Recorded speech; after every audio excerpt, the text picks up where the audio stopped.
আসসালামু আলাইকুম। কে কে pigeon loaf থেকে বলছি। বরাবরের মতো আজকে একটা খুবই ইম্পর্টেন্ট ভিডিও নিয়ে আসলাম। আমার এই বৃষ্টির মধ্যেও আমার এই কবুতর ফুল অ্যাক্টিভ এবং দুর্দান্ত ফিটনেসের কারণে আপনারা প্রচুর মানুষ আমাকে হোয়াটসঅ্যাপ এবং ইমোতে জিজ্ঞেস করতেছেন আমার এই কবুতরগুলোকে এই অতিবৃষ্টির মধ্যেও এত ফুল অ্যাক্টিভ এবং সুস্থ রাখার কৌশল বা কী ওষুধ আমি ইউজ করি। আসলে কোনো কৌশল না, মূলত সঠিক পরিচর্যা সাথে আমি কিছু হোমিওপ্যাথি ওষুধ ইউজ করি। যখন যে পরিস্থিতিতে থাকে সেই পরিস্থিতিতে আমি ওগুলো ইউজ করি। এই কারণে আল্লাহর রহমতে আমার কবুতরগুলো খুব অ্যাক্টিভ এবং ফুল সুস্থ থাকে। আর তারপরে গ্রোথও মার্শাল্লাহ খুব ভালো হয়। সেই সাথে এরা আমাকে পুরা সাপোর্ট দেয় হচ্ছে ডিম বাচ্চায়। ঠিক আছে, এর মধ্যে কোনো এক্সট্রা কোনো কৌশল নাই, জাস্ট আমার সঠিক পরিচর্যা আর কিছু ওষুধের ইউজ। তা আমি ওরকম সবাইকে ভেঙে ভেঙে উত্তর দিতে চাচ্ছিলাম না, সেজন্য আমি দেখাতে চাচ্ছিলাম যে আসলে আমি কি ইউজ করি। ভাই, কবুতর পালতে হলে আপনাকে খরচ করতে হবে। বিশেষ করে যদি যারা এরকম কালারিং কবুতর পালেন বা গররা কবুতর পালেন, যেগুলোর ইমিউনিটি খুবই দুর্বল, অর্থাৎ এদের রোগ প্রতিরোধ ক্ষমতা খুবই দুর্বল, এদেরকে আপনি আলাদা যত্ন নিতে হবে। সেই সাথে আপনার ঠিকমতো ট্রিটমেন্ট করতে জানতে হবে। তা না হলে আপনার কবুতর একটু অসুস্থ হলেই রোগাক্রান্ত হয়ে যাবে, পরিবেশ পরিস্থিতির কারণে রোগাক্রান্ত হয়ে যাবে, আপনার অবহেলার কারণে রোগাক্রান্ত হয়ে যাবে, নিউট্রিশনের অভাব হলে রোগাক্রান্ত হয়ে যাবে। প্রপার খাবার খাওয়াতে হবে, সেই সাথে যত্ন নিতে হবে। 2 বেলা করে অবশ্যই 2 বেলা খাবার দিবেন এবং একই টাইমে 2 বেলা খাবার দিবেন, অর্থাৎ প্রতিদিন যেন একই সময় 2 বেলা খাবার পায়। এবং প্রত্যেকটা কবুতর একটা মনে রাখবেন, প্রত্যেকটা কবুতর 33 গ্রাম করে খাবার খায় প্রতিদিন। সেই হিসাবে আপনাকে খাবার দিতে হবে। এক্সট্রা কোনো খাবার কোনো সময় দেওয়া উচিত না, এবং যা খাবার দিবেন তখন সেই বেলায় যেন শেষ হয়ে যায়। আচ্ছা, এখন আমি দেখাচ্ছি যে আমি কি কি ওষুধ ইউজ করি। কারণ মূলত হচ্ছে আমার কবুতরগুলো সুস্থ রাখার জন্য আমি কোনো অ্যালোপ্যাথি বা কোনো ভেটেরিনারি ওষুধ আমি ইউজ করি না। আল্লাহর রহমতে আজকে থেকে 2-2.5 বছর ধরে আমার আজ পর্যন্ত একটা কোনো কবুতর অসুস্থ হওয়ার কারণে মারা যায়নি, শুধুমাত্র আমার এই ওষুধগুলোর জন্য। এবং আমি যে ওষুধটা ইউজ করি, আমি মানুষের ওষুধ ইউজ করতাম, কিন্তু ওটার সাইড ইফেক্টের কারণে অনেক সময় কবুতর টাল হয়ে যেত বা ওভারডোজে মারা যেত, অ্যান্টিবায়োটিকের প্রভাবে শরীর নিতে পারতো না লোড, মারা যেত। তো এখন আমি দেখাচ্ছি যে আমি আসলে কী ওষুধগুলো ইউজ করি।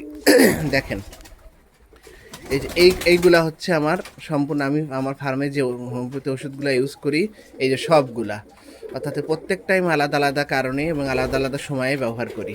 এইটা হচ্ছে ভিটামিন রিকভারির কারণে ইউজ করি। এইটা হচ্ছে বাচ্চার যে চিকেন পক্স, সেই চিকেন পক্সের জন্য ইউজ করি, অর্থাৎ বাচ্চার বয়স যখন 10 দিন হয় তখন থেকে আমি প্রতি সপ্তাহে 3 দিন করে খাওয়াই। আল্লাহর রহমতে আমার কবুতরের কোনো চিকেন পক্স হয় না। এই দেখেন আমার বাচ্চাগুলো, দেখেন এই যে কোনো একটা বাচ্চারও কোনো চিকেন পক্স হয় না, কারণ এগুলার প্রপার আমি হচ্ছে এই চিকেন পক্সের ওষুধটা খাওয়াই দিয়েছিলাম। মাত্র 2 সপ্তাহ খাওয়াইছি, কিন্তু কোনো চিকেন পক্স নাই। আচ্ছা গেল। এরপরে হচ্ছে সালমোনিনা। আমি যখনই দেখি ফার্মে সালমোনিনা হওয়ার সময়, স্যাঁতসেঁতে বা বর্ষাকাল অথবা হচ্ছে সিজন চেঞ্জের সময়, তখন আমি এটা খাওয়াই দিই। বা যদি হয়ে যায় কোনো কবুতরের সালমোনিনা, আমার যে হয় না যে তা না, তখন আমি এটা ওদেরকে খাওয়াই দিই। 3 থেকে 4 দিন 5 দিন খাওয়াই দিলেই সালমোনিনা সেরে যায়, অর্থাৎ কোনো সাইড এফেক্ট ছাড়াই সালমোনিনা আক্রান্ত কবুতর 100% সুস্থ হয়, গ্যারান্টি। এরপরে ঠান্ডার যাবতীয় রোগ, এই যে আমার বর্ষাকালে যে কেন আমার কবুতরের কোনো অনেক ভাই বলতেছে তাদের কবুতর ঝিম ধরে বসে আছে, খাবার খাচ্ছে না, খাবার হজম করতে পারতেছে না, চোখে পানি এসে গেছে।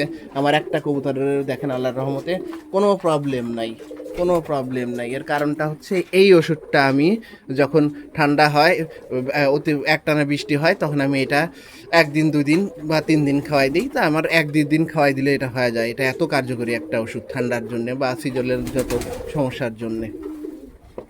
এরপরে এটা হচ্ছে টাল, অর্থাৎ কবুতর যাতে টাল না হয় সেই জন্য আমি প্রতি মাসে মাসিক কোর্স হিসাবে টাল লগের এইটা আপনার খাওয়াই দিই। এটা হচ্ছে লিটারে 1 ml করে দিতে হয়, অর্থাৎ আমার 6 ml লাগে, 6 লিটার পানি যেহেতু দেই, এইটা টালের জন্য, এটা মাসিক কোর্স।